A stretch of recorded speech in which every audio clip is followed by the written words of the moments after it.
ये हरियाणा का मुख्यमंत्री मनोहर लाल खट्टर राजस्थान में गया हुआ था प्रचार करने अपने पड़ोस में, और राजस्थान में प्रचार करने गया तो वहां कह रहा है कि राजस्थान में बीजेपी की सरकार बनी तो 450 रुपए में गैस का सिलेंडर भर के देंगे गरीबों को।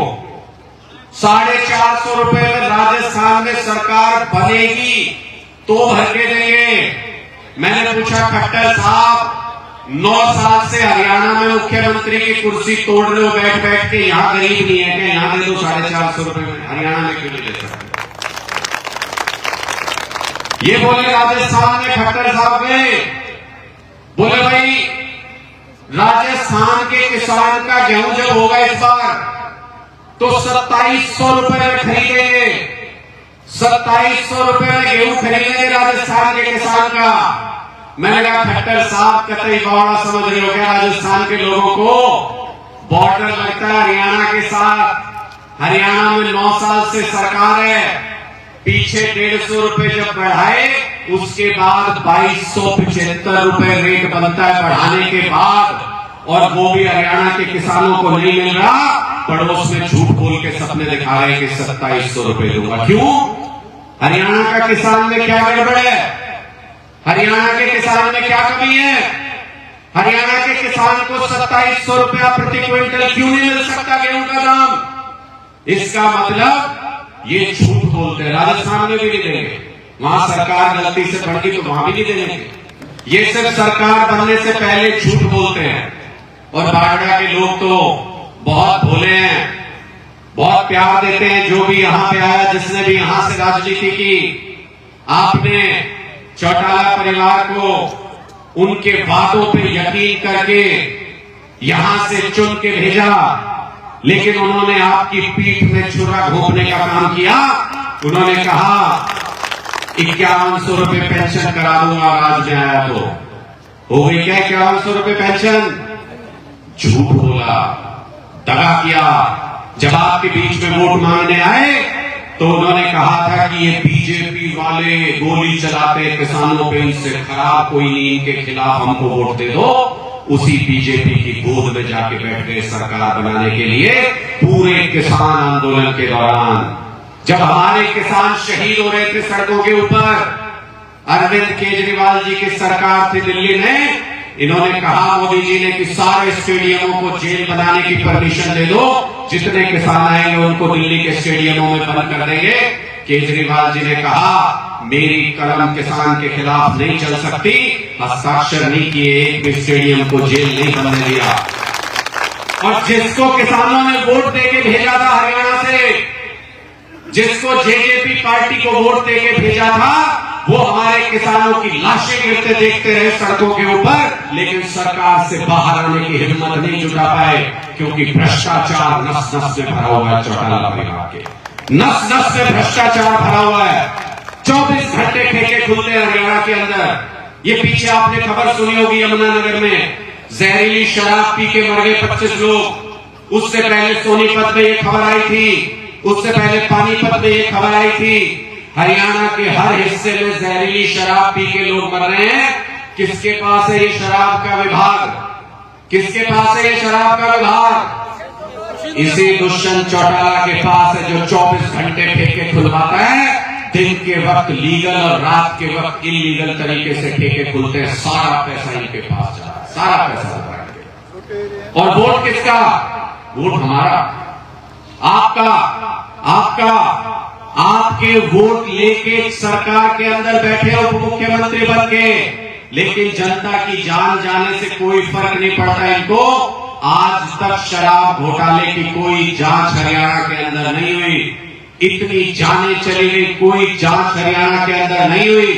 लेकिन दिल्ली में एक आदमी जो गरीब बच्चों की पढ़ाई के लिए, जो आपके अच्छे इलाज के लिए, जो जनता की सुविधाओं के लिए काम कर रहा है, उसको कहते हैं कि शराब घोटाला हो गया। कोई दिल्ली के अंदर शराब घोटाला हो गया। पहले सत्येंद्र जैन को पकड़ा, फिर मनीष सिसोदिया को पकड़ा, फिर संजय सिंह को पकड़ा, जिसका दिल्ली सरकार से कोई लेना देना नहीं, और सबको एक ही नाम ले रहे हैं, कह रहे हैं कोई तथाकथित शराब घोटाला हुआ दिल्ली के अंदर। मैंने इनको कई बार चुनौती दी, मैंने इनको बार बार ये कहा हमारे इतने नेताओं के यहां छापे मार के देख लिए तुमने, ईडी लगा ली, सीबीआई लगा ली, पुलिस लगा ली, सारी एजेंसियां लगा ली। आज तक भी छाती ठोक के कह सकता हूं, मेरी पार्टी के किसी नेता के यहां 100 रुपए काला धन भी बरामद नहीं कर पाइएगा।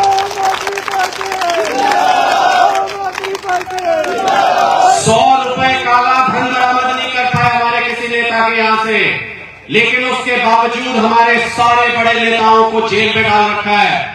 अब ये धमकी दे रहे हैं कि अरविंद केजरीवाल को जेल में डाल देंगे, अरविंद केजरीवाल को जेल में डाल देंगे। अरे हवा को कोई कैद कर पाया है क्या? हवा को कोई कैद कर सकता है? विचारों को कोई कैद कर सकता है? इनके अंदर जो अहंकार है वो अंग्रेजों जैसा अहंकार है। अंग्रेजों में भी किसी दिन यही अहंकार था। ये बड़े बुजुर्ग बैठे हैं, हो सकता है इनमें से कई लोगों ने देखा होगा वो दौर। अंग्रेज सोचते थे जो भी हम करते हैं वही सही करते हैं, जिसको चाहे हम जेल में डाल सकते हैं, जिसको चाहे फांसी पर चढ़ा सकते हैं। इन्होंने भगत सिंह को गिरफ्तार कर लिया, शहीद भगत सिंह को। इन्होंने सोचा आप कौन आजादी मांगेगा, हमने तो शहीद भगत सिंह को गिरफ्तार कर लिया, क्रांतिकारी को गिरफ्तार कर लिया। इन्होंने कहा इसको फांसी चढ़ा देते हैं, इसकी फांसी देख के फिर कोई आजादी नहीं मांगेगा हिंदुस्तान में। लेकिन इतिहास गवाह है, शहीद भगत सिंह को फांसी होने के बाद भी हिंदुस्तान आजाद हुआ। हजारों लाखों क्रांतिकारियों ने आजाद मांगी। और अरविंद केजरीवाल को जिस दिन तुम्हारा दिल करे उस दिन जेल में ले जाना। पहले भी 15 दिन जेल में रह के आए थे अरविंद केजरीवाल जी, और कल भी वो ये कह रहे थे कि मुझे जेल में डालना चाहते हो तो डाल दो। एक अरविंद केजरीवाल को जेल में डालोगे, हजारों अरविंद केजरीवाल पैदा हो जाएंगे, सड़कों के ऊपर लड़ाई लड़ेंगे। लेकिन अब ये बदलाव रुक नहीं सकता। क्या बात है इनको? ये बीजेपी वाले कांग्रेस के नेताओं को जेल में क्यों नहीं डालते? ये विज साहब, अनिल विज को जानते होंगे सारे, बड़बोला सा मंत्री है इनका भारतीय जनता पार्टी का। वो कह रहा था, पीछे नीचे से कुछ नाम भी ले रहे हैं उनके लिए, लगता वैसा ही है, लगता वैसा ही है। वो कह रहा था, कह रहे भूपेंद्र हुड्डा के लिए कमरा तैयार है जेल के अंदर। फिर 15 दिन बाद किसी पत्रकार ने पूछा, बोले जी आप कह रहे थे कमरा तैयार है? बोले हाँ, पेंट वेंट हो गया, कमरा तैयार है जेल के अंदर। फिर 15 दिन बाद किसी पत्रकार ने पूछा, बोले हाँ कमरा तैयार है जेल के अंदर। एक दिन पत्रकार मेरे पास आए पूछने के लिए, जी विज साहब ऐसे कह रहे हैं। मैंने कहा विज साहब को जाके बता दो कि साल भर का टाइम बचा है, ऐसा ना हो जो कमरा तैयार करवा रहे हैं उसमें खुद उनको जाना पड़े आम आदमी पार्टी की सरकार आने के। एक भी भ्रष्टाचारी को छोड़ेंगे नहीं। जिन्होंने आपकी खून पसीने की कमाई को लूटा है, ऐसा एक एक लुटेरा सलाखों के पीछे होगा जब आम आदमी की सरकार होगी हरियाणा के अंदर। एक एक लुटेरा जेल के अंदर होगा। क्या लड़ाई है बीजेपी की हमारे साथ? कांग्रेस के नेता क्यों नहीं जाते जेल? कांग्रेस के नेताओं को क्यों नहीं केस लगा के पकड़ते? आम आदमी पार्टी से डरते हैं नरेंद्र मोदी और भारतीय जनता पार्टी। 10 साल के छोटे से समय में आम आदमी पार्टी की 2 प्रदेशों में सरकार चल रही है। आम आदमी पार्टी के 4 प्रदेशों में विधायक हैं। आम आदमी पार्टी राष्ट्रीय पार्टी बन चुकी है।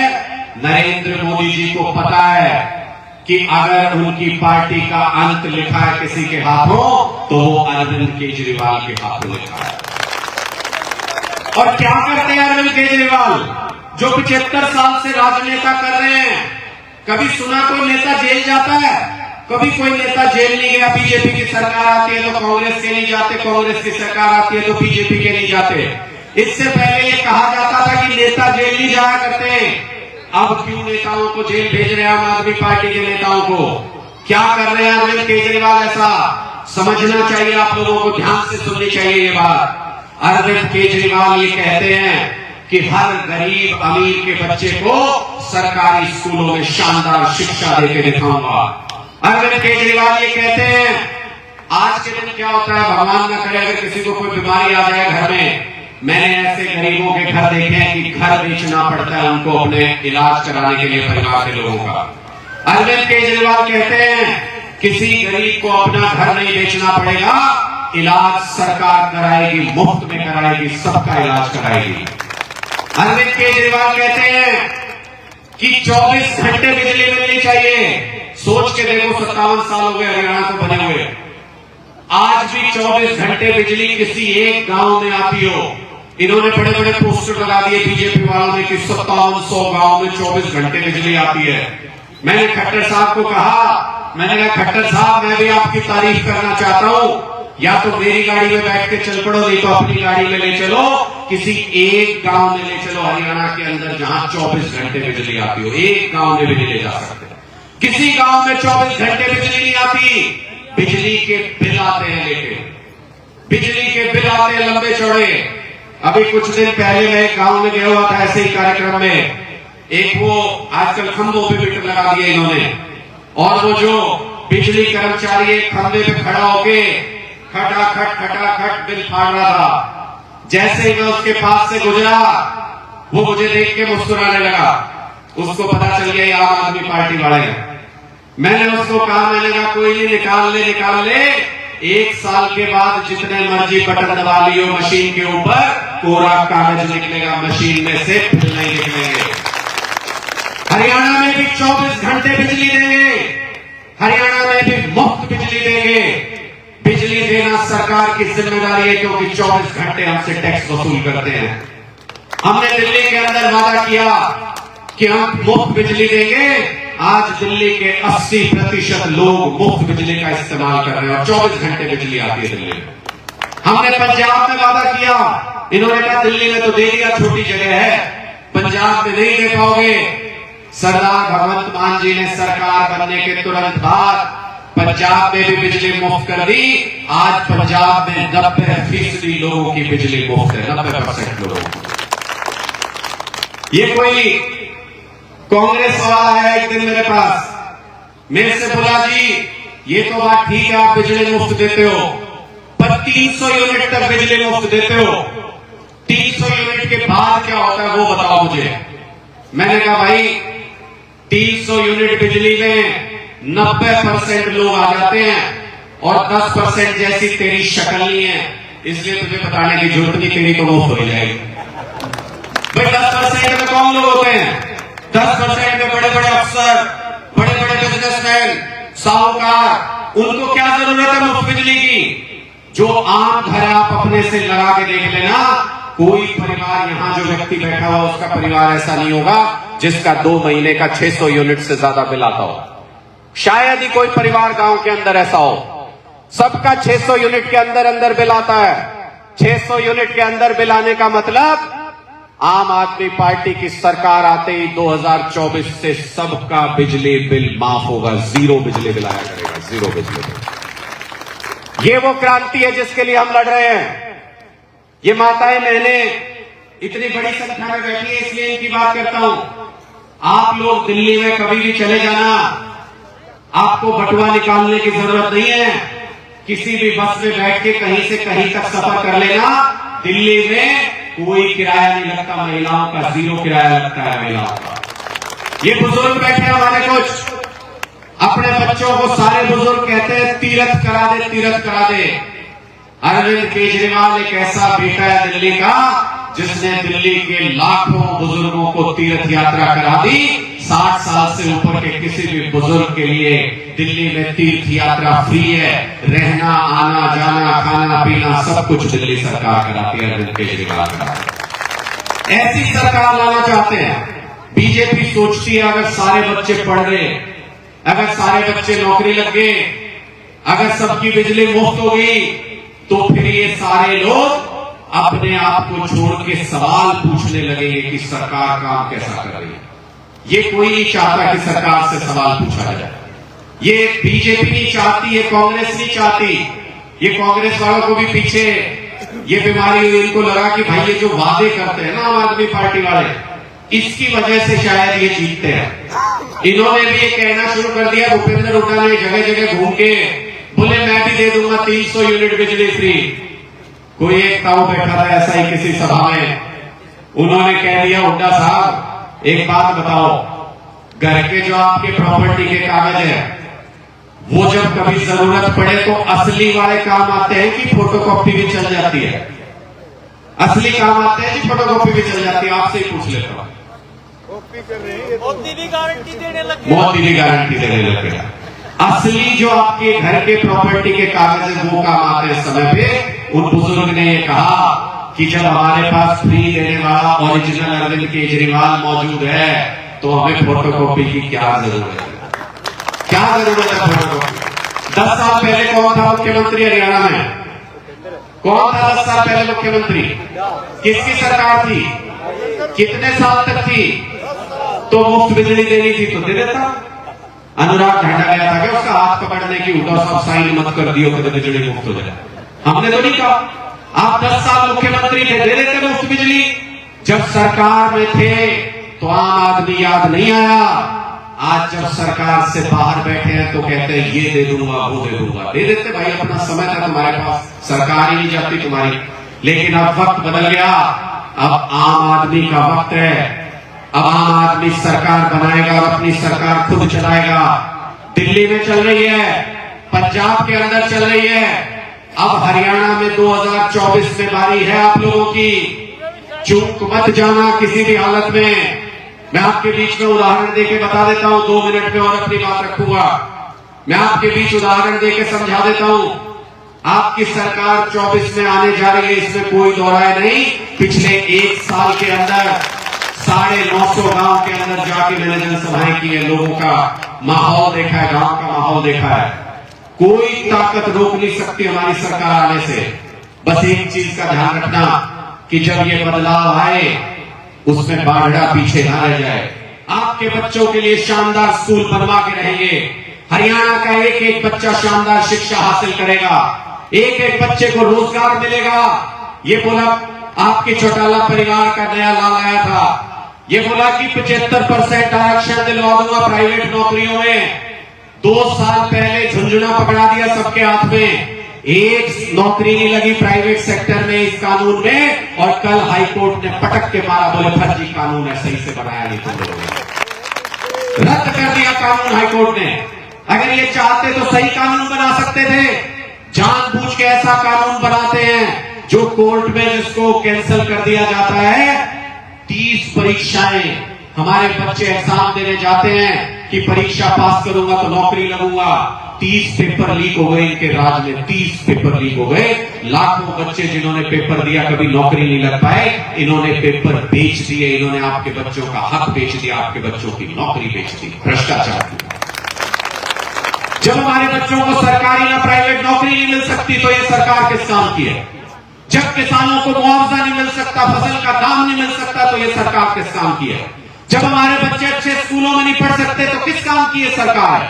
अगर मेरे घर में बिजली नहीं आती, पानी नहीं आता तो किस काम की ये सरकार है? एक आम आदमी को इन सब चीजों की जरूरत पड़ती है और ये बात सिर्फ आम आदमी समझ सकता है, कोई नेता नहीं समझ सकता। इसलिए आप ही के बीच में से उठ के ये जो टीम खड़ी हुई है, ये सब आम लोगों की टीम है। हमारे यहां कोई नहीं जानता कि पंजाब के मुख्यमंत्री को किसने चुनाव हराया। आप जानते हो तो आप बता दो नाम। हमारे यहां कोई नहीं जानता अमरिंदर सिंह जो पूर्व मुख्यमंत्री था किसने चुनाव हराया। इतने बड़े बड़े नेताओं को आम लोगों ने चुनाव हरा के दिखा दिया। अब आप लोगों का वक्त है हरियाणा के अंदर भी बड़े बड़े लोगों की जमानतें जब्त करानी है 2024 के अंदर। ध्यान दो इस बात को कि जमानतें जब्त करानी है 2024 के अंदर। जब आप इनकी जमानतें जब्त कराओगे तभी आम आदमी का राज आएगा और तभी आम आदमी अपने काम करा पाएगा। ये बातें ध्यान से सुन लो। मैं एक चीज आखिरी बता के आपसे विदा लूंगा। जब गुजरात का नेता नरेंद्र मोदी इस देश का बड़ा नेता बनकर उभर रहा था 2014 में, तो पूरा गुजरात उसके पीछे खड़ा हो गया था। सारी सीटें गुजरात ने जिता के भेजा था। याद है आप लोगों को? आज हरियाणा का लाल अरविंद केजरीवाल, आपकी मिट्टी का बेटा, पूरे देश के अंदर तहलका मचा रहा है, पूरे देश के अंदर नाम रोशन कर रहा है। ये हरियाणा की माटी के लाल को खत्म करना चाहते हैं, जेल में डालना चाहते हैं। इनका बस चले तो अरविंद केजरीवाल को मरवाना चाहते हैं।